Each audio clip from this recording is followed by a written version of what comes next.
Bernard Yogo is Director General, Good Governance Advocacy International. He joins me on the news this hour for more on this developing story. We now hear that a new generation bank, a microfinance bank, and several fintech companies were used to move these funds. At what point does weak compliance cross the line into aiding a crime? And should institutions face sanctions even when foreign actors are the main drivers?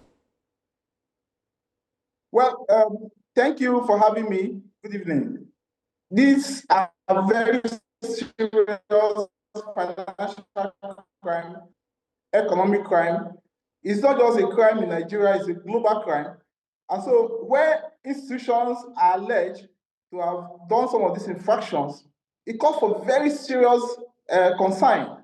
You know, the regulatory body, the Central Bank of Nigeria, and other regulatory body that license these financial houses, including the banks and all that. So they have to come in and take very serious sanctions against this kind of banks and other tech companies. Now, I want to see a situation where we don't just arrest and recover this money, but we prosecute.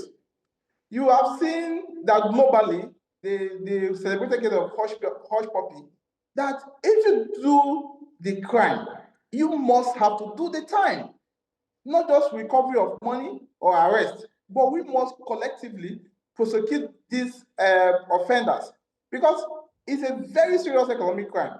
Because when people are no longer willing or eager to transact business, I mean, especially in this digital age, you believe you are paying for an item, and that item is fraud, and is aided by a licensed bank. That calls for very serious sanctions from the regulatory body. It does. I'm also curious about how well we're doing even recovering the funds. If you look at the figures, over 200,000 Nigerians allegedly lost about 18 billion naira in one scheme, but only 33 billion naira has been recovered so far. What does this gap tell us about asset tracing, cross-border cooperation, and even the capacity of our institutions to deliver justice to victims? It's always very difficult to recover the lump sum of any fraudulent activity or transactions. But then my interest, or our interest, should be on preventive measure.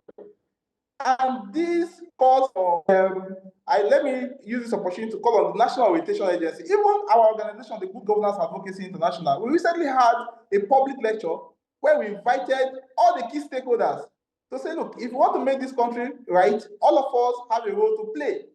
Because we as a country, we are more reactive than being proactive.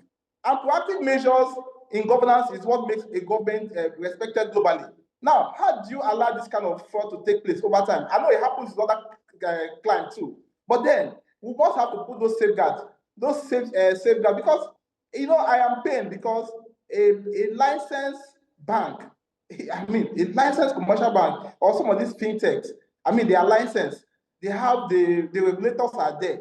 How do we allow such licensed entity to be used for fraudulent activities? And it's a very important question, if I can just jump in, because EFCC is saying foreign nationals are the masterminds behind these schemes, working with local accomplices.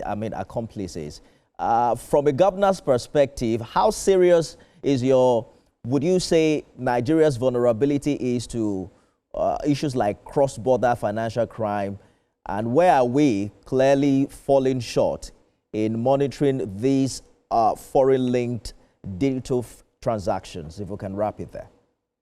Yeah, unfortunately, we Nigerians, with the greatest respect, we are quite vulnerable because everybody wants quick money, quick cash. Somebody brings an investment that promises you 300% returns, and you jump at it. We have had several schemes. That's why I said the role of the National Orientation Agency and even some of our organizations too is key in the education educating our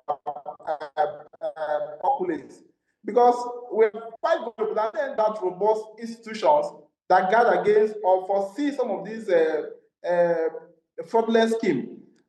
Just like I said, that I am paying, Nigerians are paying that a commercial bank, and that calls for very serious sanctions actually, because what is expected is that a corporate entity that is that is subsumed in criminality can be unveiled and treated very harshly in accordance with the law. Okay. You know, you can unveil the corporate entity and treat these directors or whoever is involved, send them to jail, and then if it is so bad, we can withdraw their licenses. Those are stopgaps that we have to use.